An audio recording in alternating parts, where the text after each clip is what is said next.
Olá, seja bem-vindo à palestra sobre inspeção e recebimento de obra.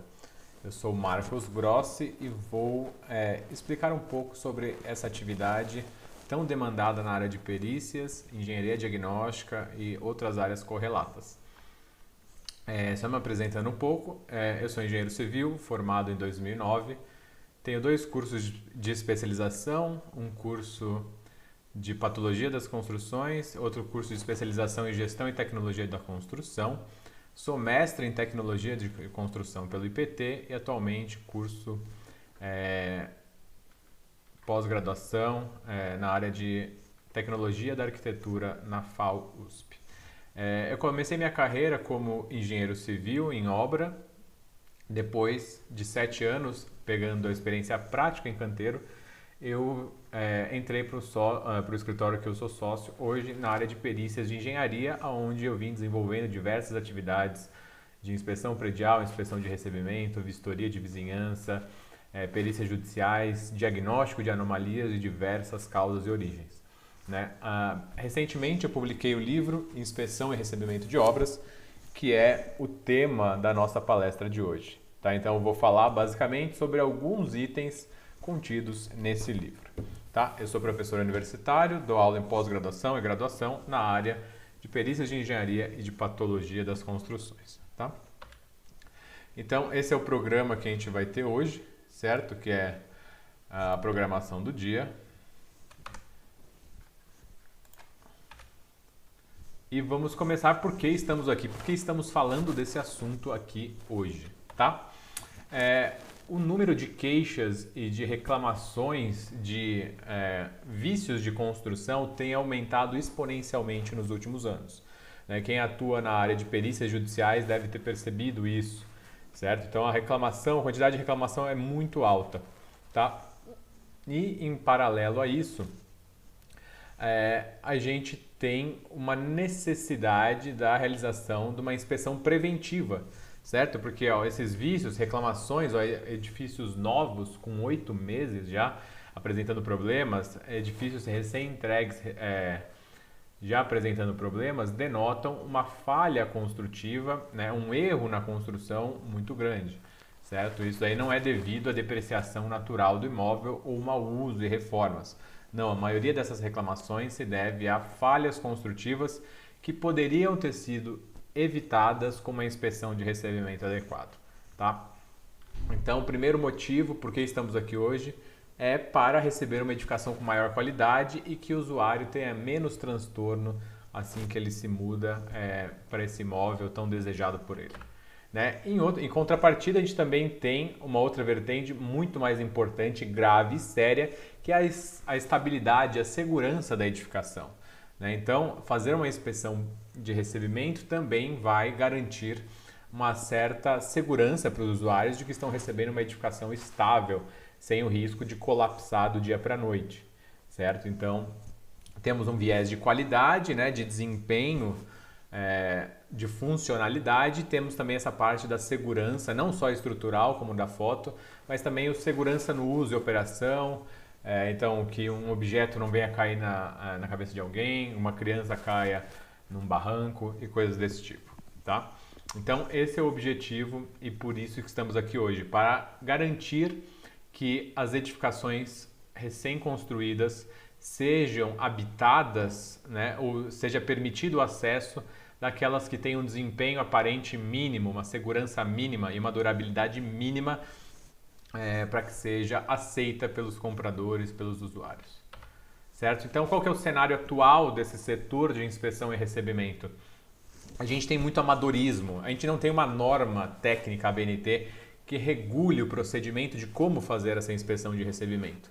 A gente tem algumas referências de associações, como o IBAP, Instituto de Engenharia, que trazem algumas diretrizes, mas eles trazem diretrizes gerais, né? Como, por exemplo, inspecionar anomalias construtivas. Né? Então, anomalia construtiva tem um universo gigantesco. Né? Então, para o profissional novo na área, que não tem experiência nenhuma, ele precisa de um norte. Né? E até mesmo os mais antigos, que trabalham com isso há muito tempo, acabam direcionando essas inspeções para os segmentos que lhe mais se atraem, que eles são mais especializados. Então pode ser que você contrate o profissional A, ele vai fazer uma inspeção mais detalhada no sistema de combate a incêndio. Se você contratar o profissional B, ele vai se aprofundar mais numa parte de elétrica, na parte de estruturas. Tá? Então não existe uma uniformidade, um padrão mínimo de qualidade estabelecido para essa inspeção. E por isso a proposta do meu livro para trazer padrões, critérios mínimos para que qualquer profissional que vai fazer a inspeção veja pelo menos aqueles itens listados no livro. Né? No livro a gente traz checklists e orientações, um norte para que a gente inspecione os itens fundamentais nessa etapa de recebimento. Tá? Então, hoje, no cenário atual, o que é feito? Tem esses escritórios, né? Tem muitos profissionais que fazem a inspeção, nesse contexto que eu falei. Muitas vezes não é contratado nenhum profissional de engenharia ou arquitetura para fazer essa inspeção, então os próprios usuários fazem. Né? Então, aí o problema acaba sendo maior, porque ele acaba passando batido vários problemas, né, que seriam importantes de serem observados nesse momento do recebimento, certo? Então vamos falar um pouco aí dessa inspeção, né? A gente sabe que a gente tem uma inspeção do berço ao túmulo. É importante a gente começar fazendo a inspeção no berço, né, no nascimento da edificação, para que todas as outras inspeções até chegar no túmulo tenham um histórico, tenham informações, o que vai facilitar muito o diagnóstico também do trabalho dos profissionais futuros, né, dentro do programa de gestão de manutenção dessa edificação. Tá? Então, é obrigatória essa inspeção de recebimento? Se a gente pegar a NBR 5671, que fala dos intervenientes de construção, ela fala que o proprietário ele tem a responsabilidade de fazer a vistoria no imóvel e apontar de maneira formal as anomalias que ele identificar. Porque não está escrito a exigência da contratação de um profissional de engenharia e arquitetura para fazer essa vistoria. Mas a vistoria de recebimento, ela sim é obrigatória. E por isso que ela é feita e muitas vezes exigida pelo próprio construtor para entregar o imóvel que seja feita essa vistoria. Tá? E em contrapartida a gente tem também a lei, né, Código de Defesa do Consumidor, que define que os vícios aparentes devem ser reclamados até 90 dias. Certo? Então, quanto antes você reclamar, melhor. Por quê? Porque a gente precisa separar o que é um vício aparente, né? Esse vício aí que a Código de Defesa do Consumidor fala, que é de fácil constatação, que um leigo conseguiria identificar, né? Como um vidro quebrado, uma mancha no piso, ele só tem 90 dias para reclamar. Se for ver, 90 dias é muito para a construtora e pouco, muitas vezes, para o usuário. Tá? Então, e também se você, por exemplo, eu me mudei hoje, daqui a 2 semanas eu reclamo que tem um vidro quebrado. A construtora vai querer arrumar? Muito provavelmente não, porque você, usuário, poderia ter quebrado. Né? Então, fazer essa vistoria de recebimento também dá garantia para as duas partes, tanto construtora quanto usuário, de que todo e qualquer problema aparente foi verificado de maneira técnica antes do usuário tomar posse e se mudar. Né? Então, isso acaba diferenciando os vícios aparentes de responsabilidade da construtora dos vícios aparentes ou manifestações aparentes, anomalias aparentes que o usuário vai começar a gerar a partir do momento que ele se muda para o imóvel. Tá? Então é fundamental, baseado nessa norma, nessa lei, que a vistoria de recebimento seja feita. Certo? E agora eu pergunto, né, se vocês fossem contratados para fazer essa vistoria de recebimento, o que vocês observariam? O que vocês olham? Se vocês fazem essa atividade, o que vocês olham nessa inspeção? Vocês olhariam isso? Essa inspeção é uma ruptura da alvenaria? E esse descascamento da pintura de piso? Observariam? Tenho certeza que sim. Mas o leigo também não observaria? O proprietário, o síndico também não observaria esses problemas? Sim, observaria. São sintomas, né? Pensando na educação como um paciente, são sintomas que qualquer um sem conhecimento técnico consegue ver que é um problema. Então, se você vai querer trabalhar com isso, você tem que ir além dessa inspeção de vícios aparentes. Né? E essa é a grande proposta da palestra de hoje. É enxergar muito além daquilo que o usuário enxergaria. Para você conseguir vender uma proposta com valor agregado.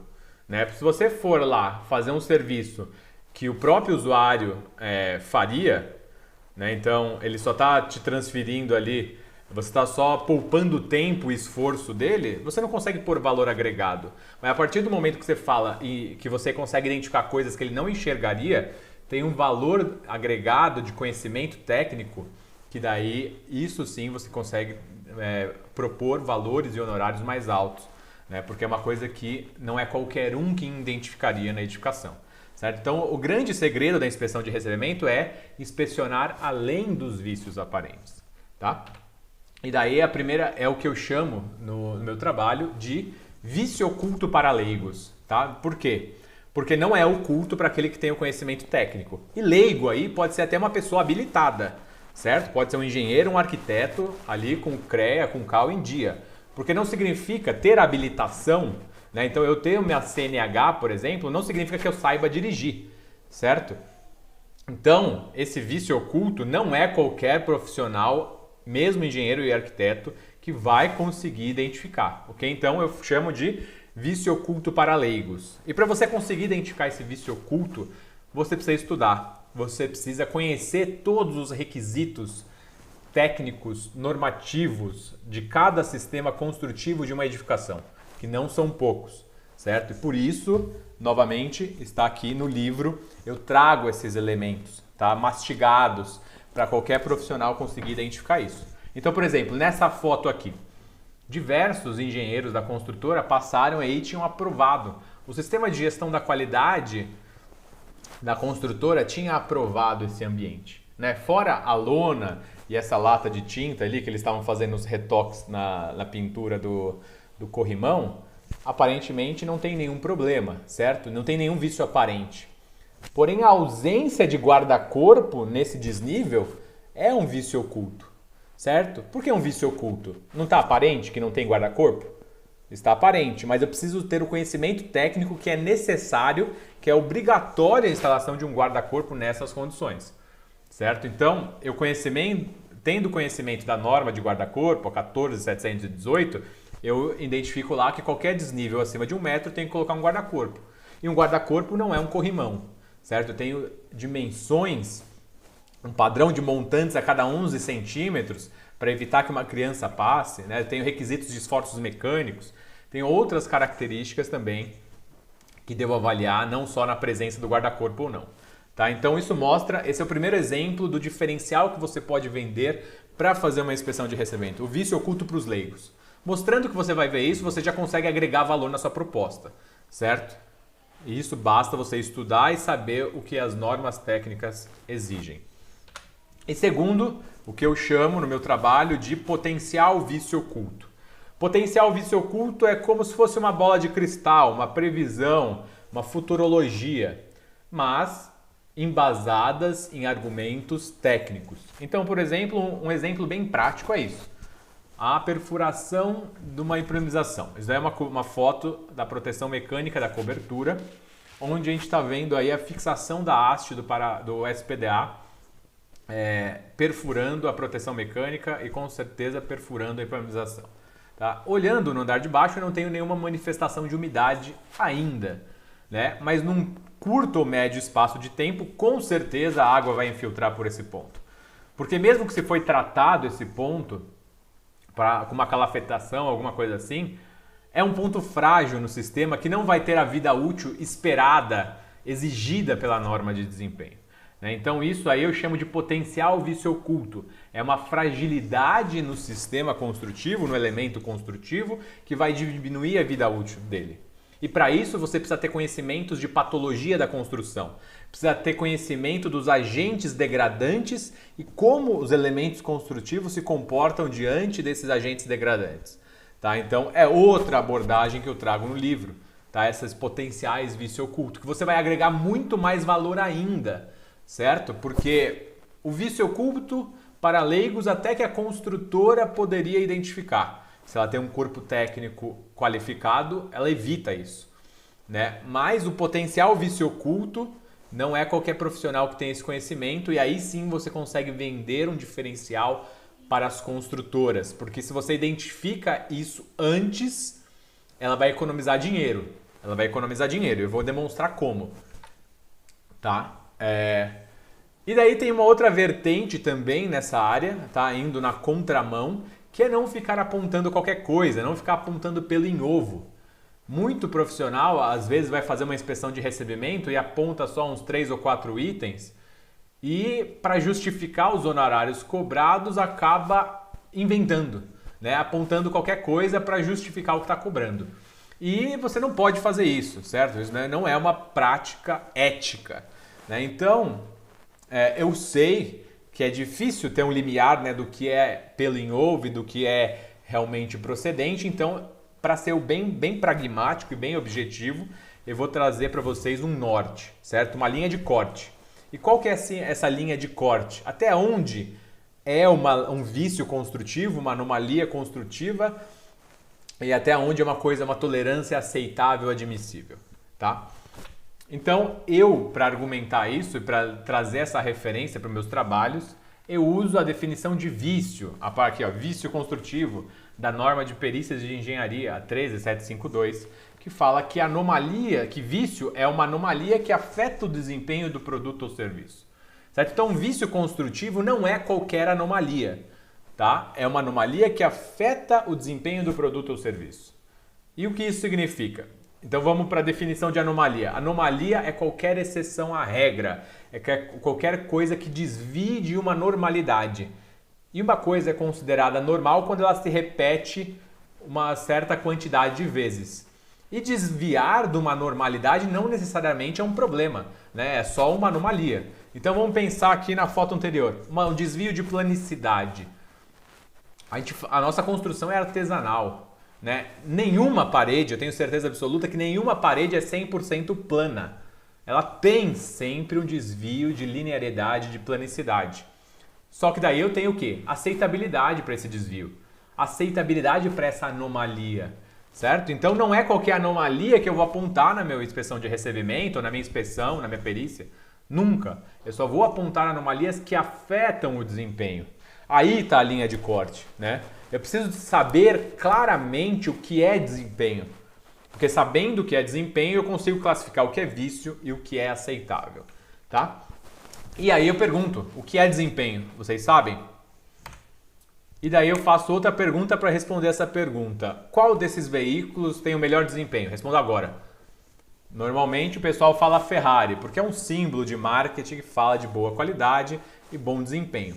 Mas se você tentar andar com uma Ferrari num terreno sinuoso, não pavimentado, como na foto inferior, vai ver que ela não vai ter um desempenho bom, né? Que a caminhonete vai ter um desempenho muito melhor.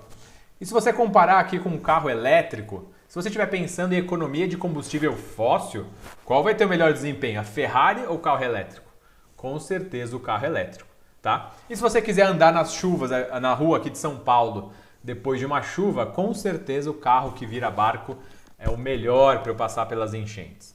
Tá? Então vejam que desempenho não é uma coisa absoluta, ele é relativo. Tá? E é relativo ao quê? As condições ambientais, que a gente vai chamar de condições de exposição, e as necessidades de uso, né? As necessidades dos usuários. Tá? Então o desempenho é relativo basicamente para é focado nas necessidades daquele que vai usar o produto ou o serviço. Certo? E no caso de edificações, a gente já tem uma norma que levantou essas necessidades e criou os requisitos para conseguirmos medirmos e avaliarmos. Tá? Então, a norma de desempenho, a 15575, já definiu isso. Tá? Mas muita gente me pergunta, mas a norma de desempenho não serve só para edificações habitacionais? Sim, porém, os itens em branco são aplicáveis a qualquer edificação. E eu afirmo isso porque na norma 16747, inspeção predial, fala justamente isso. Que você vai fazer a inspeção predial analisando as anomalias que afetam o desempenho e servem para qualquer edificação os requisitos que estão em branco. Para edificações habitacionais eu também incluo os itens que estão em vermelho, tá? Mas daí eu já tenho mastigado. Eu estudando a norma de desempenho, eu entendendo o conceito de desempenho, eu consigo ter uma linha mestra para inspecionar minhas edificações e saber o que é um vício, o que é uma anomalia, o que é aceitável, o que não é. Tá? Eu vou um pouco além, porque a norma é o padrão mínimo do mínimo. Tá?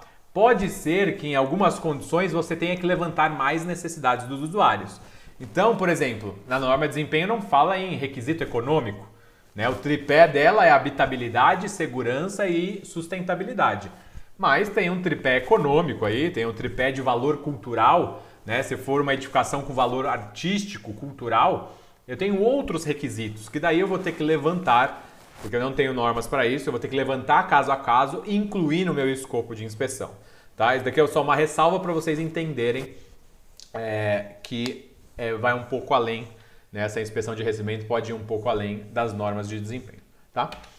E daí, depois disso eu pergunto, isso aí é um vício? Essa fissura capilar no revestimento interno de uma parede externa que não está do lado externo, só do lado interno, que tem 0,1 milímetros de espessura? Isso é um vício? Muita gente fala que sim, muita gente fala que não. E daí eu pergunto, isso afeta o desempenho? Que desempenho afeta? Que requisitos de desempenho isso afeta? Não afeta estanqueidade, não afeta saúde, funcionalidade, segurança estrutural, não afeta nada, não afeta nem durabilidade. Tá? Então isso afeta apenas padrões estéticos, certo? É um desconforto visual, certo?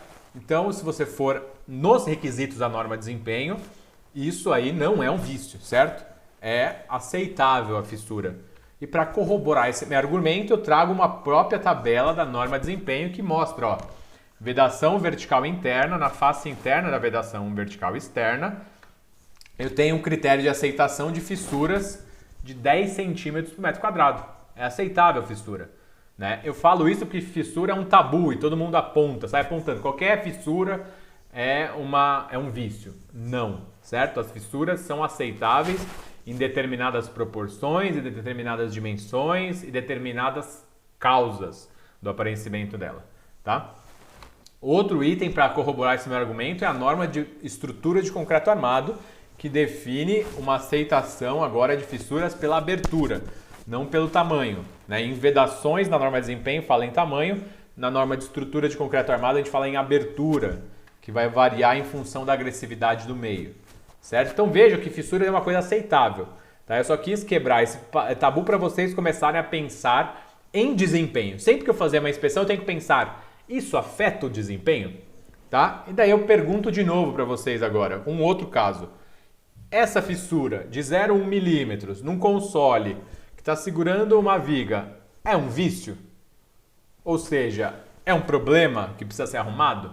Está dentro da tolerância dimensional da norma. Se você pensar friamente na tolerância dimensional da norma, ela está aceitável.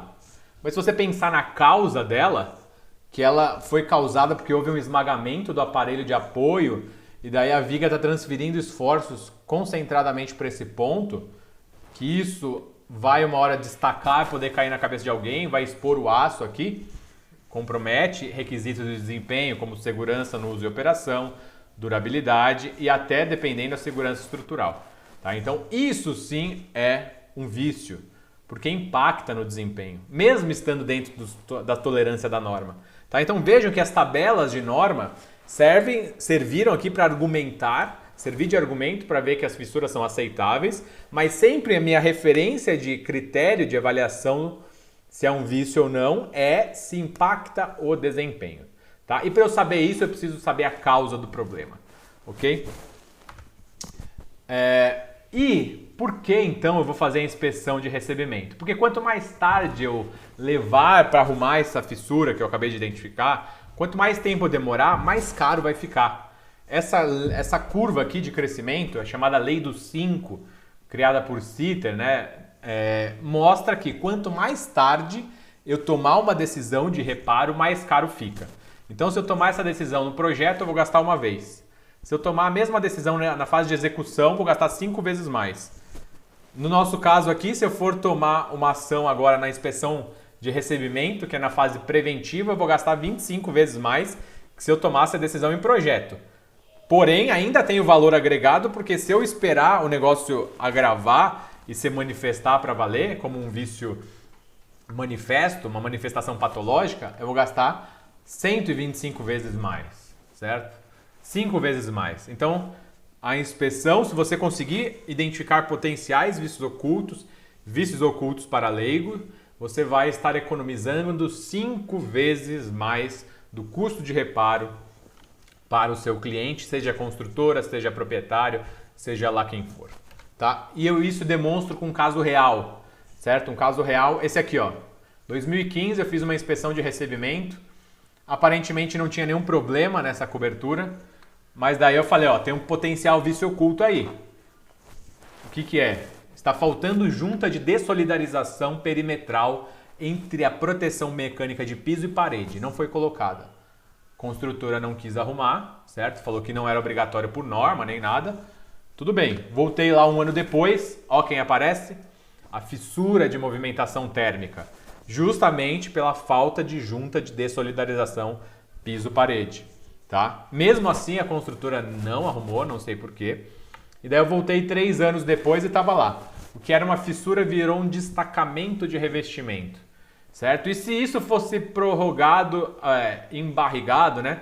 Jogado com a barriga, ia ter exposição da manta asfáltica, deterioração precoce da manta, infiltração de água, degradação dos ambientes abaixo, queima de equipamentos, móveis, enfim.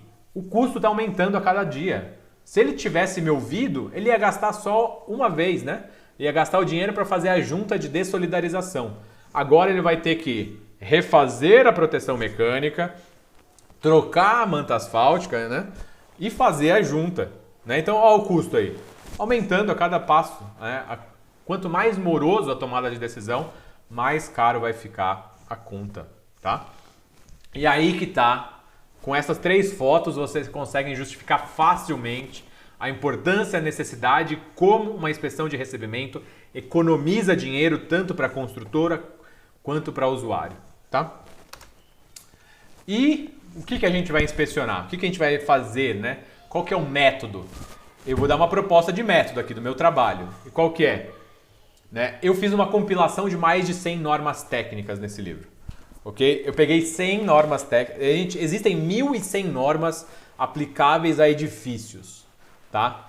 Dessas 1.100, o que é possível ser identificado e inspecionado no momento do recebimento são aproximadamente 100 normas que eu mastiguei, bati no liquidificador e transformei em checklists. E estão aqui, ok?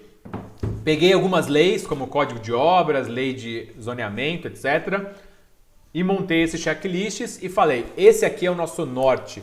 É o mínimo que eu tenho que inspecionar para garantir um desempenho aparente, para que eu tenha uma edificação segura, com qualidade, durável, etc., que não me dê transtornos, tá? E basicamente, qual que é o meu método, né? A minha proposta? Terminando a obra, eu vou lá fazer o recebimento, depois fiz a inspeção, tá aceito ou não? Ou seja, tem problema ou não? Se não tem problema, eu vou emitir um parecer de recebimento total atestando o desempenho aparente da edificação. Esse é o melhor do mundo. Cheguei lá, edificação perfeita, emiti lá consigo, com base em critérios, emitir um parecer de conformidade aparente de desempenho. Tá? Infelizmente não é o que ocorre, a gente sempre, numa primeira inspeção, acaba identificando erros. Daí você tem que fazer uma segunda pergunta. A edificação é segura e habitável? As pessoas podem se mudar? E daí, se a resposta for não, você vai emitir um parecer técnico de recusa, porque a edificação tem algum vício que compromete a solidez e segurança. Se a resposta for sim, é habitável e segura, você vai emitir um parecer técnico de recebimento parcial. Ou seja, ela tem condições de habitabilidade, porém tem alguns vícios que vão impactar ali no desempenho e que precisam ser arrumados pela construtora. A construtora vai lá, arruma, certo? E depois que ela arrumar, você volta, faz a inspeção, até que esse ciclo caia na emissão do parecer técnico total, tá? Essa é a proposta. Dentro da minha proposta, eu pensei no mundo ideal, certo? Então, quem pegar o meu livro vai ver que eu pus o máximo possível de itens que podem ser inspecionados na edificação. Obviamente que esse escopo é o máximo possível. Ele pode ser reduzido de acordo com o custo, a verba que você vai ter, né? Então, para gerar uma relação de custo-benefício para o seu cliente. Então, você pode moldar ela. O que eu vou apresentar aqui é o máximo possível, você pode enxugar isso, Tá? Então, no mundo ideal, eu não vou inspecionar apenas a edificação. Eu vou inspecionar a implantação, certo? O terreno que ela está inserida. Então, eu vou ver todo o terreno ali, se o lote está do tamanho certo, se tem algum problema ali no solo, nas instalações da implantação. Vou ver, além da implantação e da edificação, o entorno, a vizinhança, para ver se tem algum risco na vizinhança que possa prejudicar o desempenho da minha edificação. Tá? Então, o escopo abrangente, o ideal é isso: entorno, implantação, edifício e depois inspeção especializada sistema por sistema. Tá? Eu tenho um checklist para cada um desses itens, para cada um desses sistemas listados: fundação, estrutura, pisos, vedações verticais, coberturas, hidrossanitários, gás combustível, elétrica, telecomunicações, SPDA, elevação e transporte, né, elevadores, escada rolante, condicionamento ambiental, que é ar-condicionado, proteção contra incêndios, segurança e automação, né, segurança patrimonial, então cerca elétrica, câmera, e áreas de recreação e lazer. Tá? Então, para todos esses sistemas, depois de inspecionar a edificação como um todo, eu tenho um checklist específico para cada um desses subsistemas que eu falei. Tá? Se você quiser fazer uma inspeção aprofundada só na proteção contra incêndio, eu tenho um checklist lá para isso, com ensaios, com vários itens para você validar ao receber só esse sistema de maneira aprofundada. Tá? Porque uma coisa é clara: se você é contratado para fazer a inspeção geral, certo? A edificação como um todo, você não vai fazer no mesmo nível de profundidade se você foi contratado só para receber combate a incêndio, certo? Então, quando você é contratado para receber um sistema específico, espera-se que você faça uma inspeção mais aprofundada. Então, com base nessa inspeção mais aprofundada que eu montei os checklists.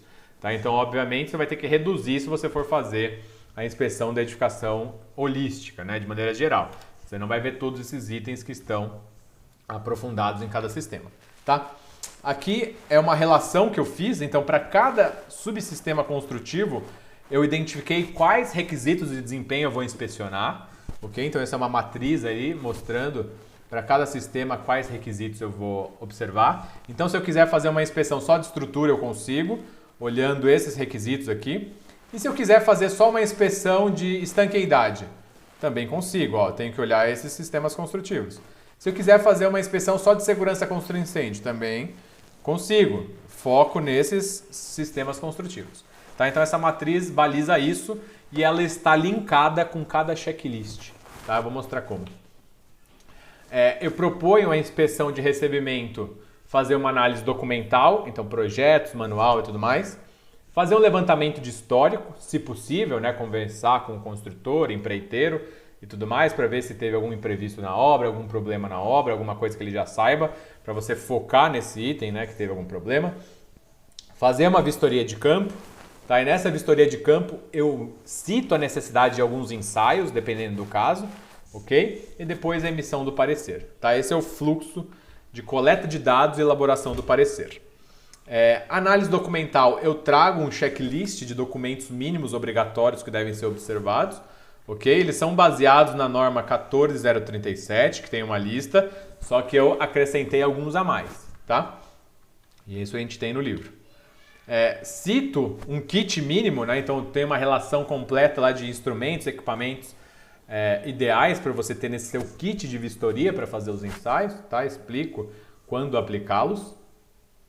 E depois que você identificou essas anomalias, eu falo, ó, dependendo do escopo, é bom você classificar a origem do problema. Tá? Se for o cliente te contratando, não importa, né? Porque tudo vai ser responsabilidade da construtora. Mas se for a construtora te contratando, é interessante você verificar se é um problema de projeto, ou se for do material, ou do executor, tá? Porque isso ajuda ele a retroalimentar o processo dele, né? Definir responsabilidade, ver quem vai pagar a conta. Tudo bem? Então, dependendo do seu escopo de contratação, é interessante classificar a origem das anomalias. É importante classificar o grau de risco, ok? O quanto isso vai impactar para ver se vai permitir a habitação ou não. Então, eu dou essa tabelinha com critérios. É a tabelinha da norma de inspeção predial, ok? E basicamente o trabalho final, resumido, vai ficar uma planilha como esta. Tá? Então, o número do problema, a foto, o pavimento, o ambiente que está o problema, uma descrição objetiva do problema, o que ele traz de perda de desempenho, porque daí já obriga você a classificar ele como vício ou não, qual é a prioridade dele, ou seja, qual é o risco que ele traz para os usuários, e por fim, a ação corretiva necessária para reparar esse problema. Tá? Então, esse é basicamente um resumo do que você vai levar no seu laudo, no seu parecer de recebimento. Ok? Então agora, alguns casos do dia a dia. Peguei alguns casos mais atípicos, né, para mostrar qual a importância do estudo e aprofundamento nessa questão. Tá? Muitos problemas estão passando batidos nos olhos de vocês. Então, antes de tudo, como que está a estrutura aqui no livro? Qual que está? Está lá, ó. Análise de projeto, então meios de inspeção. Se eu quiser só fazer análise documental, análise de projeto, eu vou verificar esses itens. E daí cada item a verificar está relacionado com um requisito de desempenho. Ok? Tem um outro checklist só para vistoria de campo. Também os itens a verificar estão relacionados com os requisitos de desempenho. Tá? E tem um checklist de ensaios. Tá?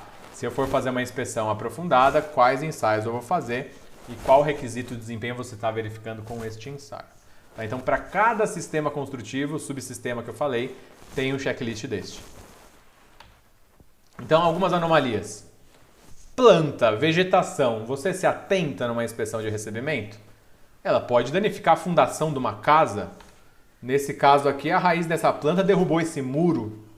Você está observando a distância das árvores, das vegetações em relação às fundações, em relação aos sistemas hidrossanitários, às infraestrutura de elétrica ou qualquer que seja enterrada, a impermeabilização, certo? É um potencial vício oculto.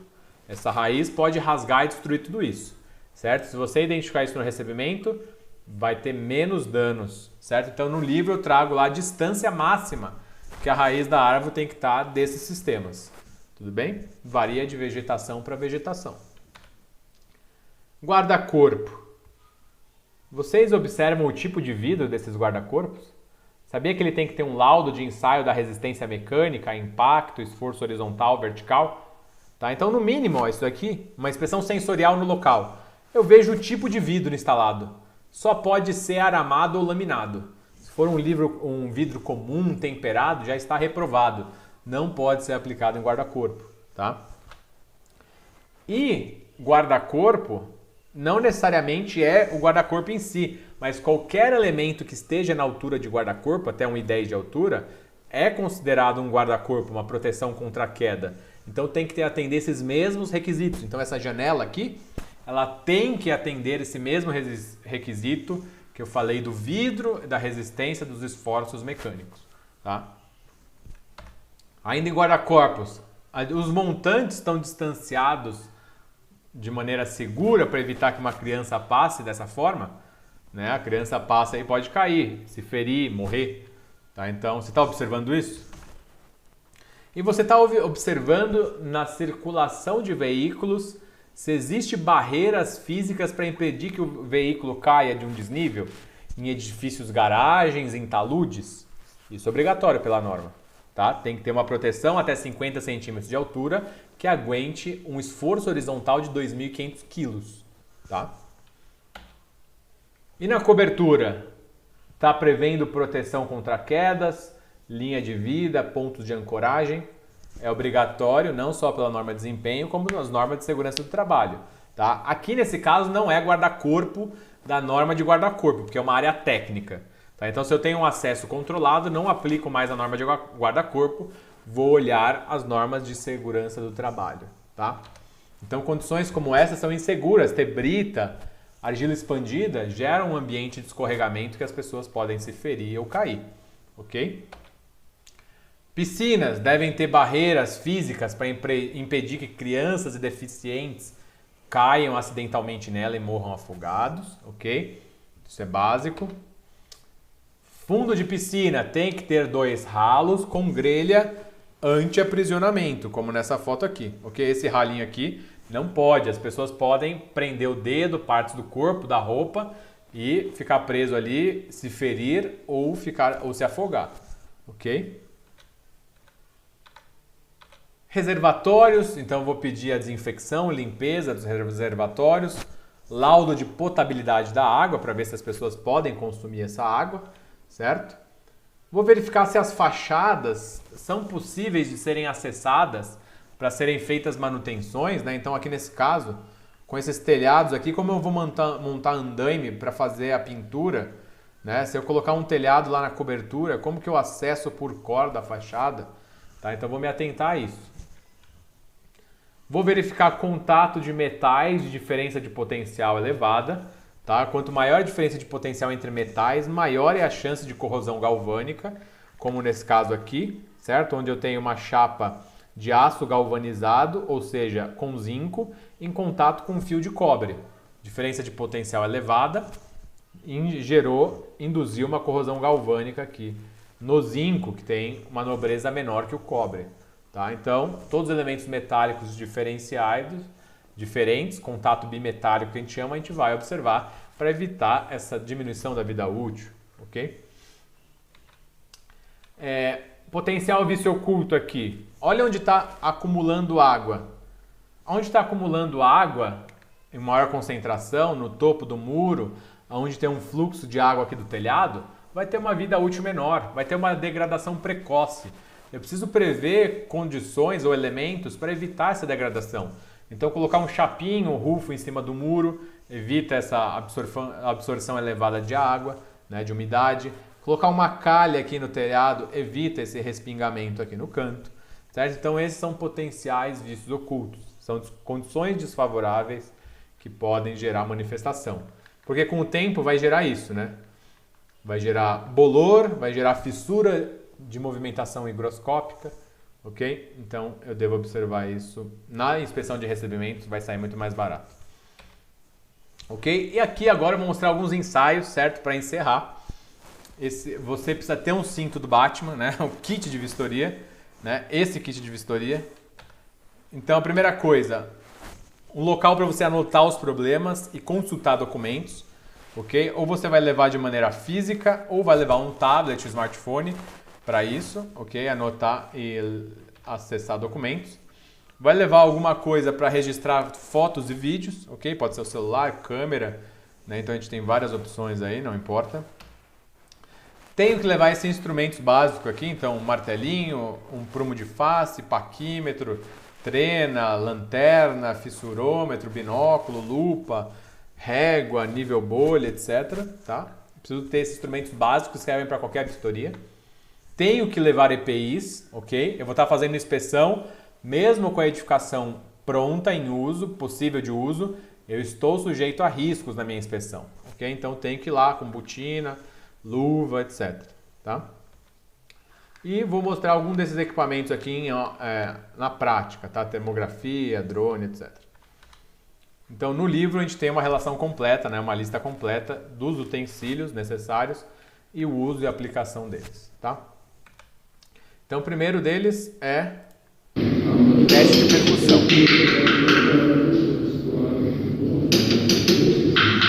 Então eu vejo revestimentos mal aderidos.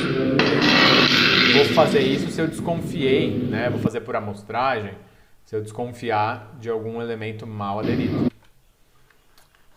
Uma régua aqui para ver planicidade, caimento do piso, ok? Com uma cunha. Posso levar um nível laser desse de traço para ver prumo, nível, ok? É uma indicação muito boa. Termografia, né? Na edificação nova, o uso da termografia é fundamental para identificar a umidade, porque a umidade ainda não gerou manchas na maioria dos casos, né? Um bolor, um manchamento. Então, como nesse caso aqui, ó, estou vendo os pontos de umidade que não eram visíveis nessa foto, a olho nu. Né? Com a termografia eu vejo aqui o ponto de umidade. Obviamente que eu vou ter que induzir um fluxo de água nesse momento para conseguir ver. Tá? Pacômetro, tá? Para ver cobrimento das armaduras, para ver se o cobrimento de projeto foi respeitado. E até mesmo ensaios de químicos, né? Para ver pH do concreto, para ver a durabilidade deste concreto. Né? Se ele está ou não carbonatado, lixiviado. Ó, então aqui nesse ensaio, o concreto está muito carbonatado. Para uma edificação nova, não é aceitável, ele não vai ter uma vida útil elevada. Tá? Então esses e outros ensaios muito mais eu tenho no livro para vocês, certo? Com o objetivo principal da gente receber edificações com mais qualidade, que eles não atendam às normas apenas de fachada, tá bom? Muito obrigado, agradeço, aqui estão meus contatos, tá? Se vocês me chamarem nas redes sociais, eu consigo um desconto no livro para vocês, ok? Então, um grande abraço, até mais.